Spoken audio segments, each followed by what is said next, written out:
চোর ভাইপো ফের জোকায় এই স্লোগান।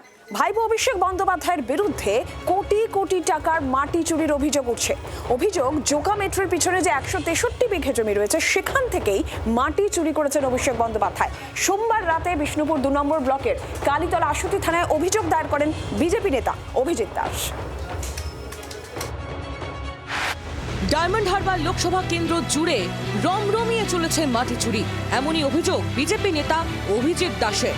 সরকারি জমি, ভেস্টেড জমির মাটি বেলাগামভাবে তুলে নেওয়ার অভিযোগে সরব অভিজিৎ দাস।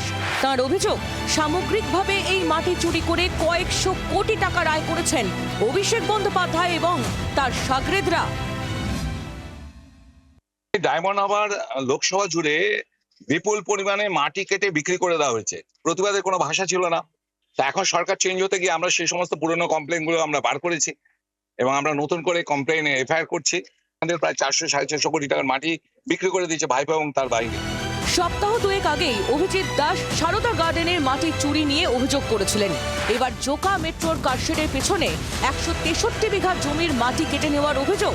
সোমবার রাতে জোকা এলাকার কালীতলার আশুতি থানায় অভিযোগ দায়ের করেন অভিজিৎ দাস।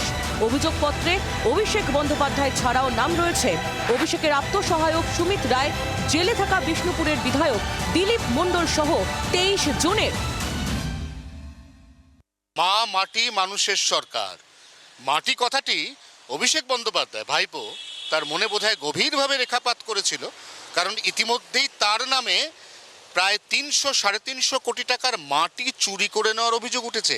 মেট্রো রেলের কারশেড, তার কারশেডের সেখান থেকে পুরো জমিটা পুরো কেটে ওরা বিক্রি করে দিয়েছে প্রায় হচ্ছে 163 বিঘা। এই 163 বিঘা জমি পুরো 100 ফিট 120 ফিট ডিপ করে, মানে আপনার তাকালে ভয় লাগবে। এবার প্রশ্ন হচ্ছে এর ফলে সয়েল ইরোশন হবে, আশেপাশের জমি ভেঙে যাবে। মাটি চুরিতে বিষ্ণুপুরের বিধায়ক দিলীপ মণ্ডল ছিলেন অভিষেকের ডান হাত, দাবি অভিজিৎ দাসের।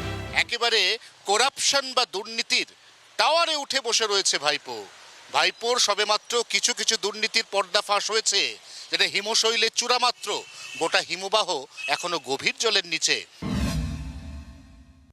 এতদিন লোকে ভয় কমপ্লেন করতো না, এখন কমপ্লেন আসছে, আরও অনেক কমপ্লেন আসবে। আর যেরকম যোগ্য তথ্য আসবে সে অনুযায়ী পুলিশ কাজ করবে। এফআইআরে মাটি চুরির টাকা তছরূপের অভিযোগ করেছেন অভিজিৎ দাস। মাটি চুরির টাকা কোথায় কোথায় গিয়েছে তা অবিলম্বে তদন্ত করে দেখা হোক বলেও দাবি করেছেন তিনি। অয়ন ঘোষাল এবং অশোক মান্নার রিপোর্ট, জি 24 ঘন্টা।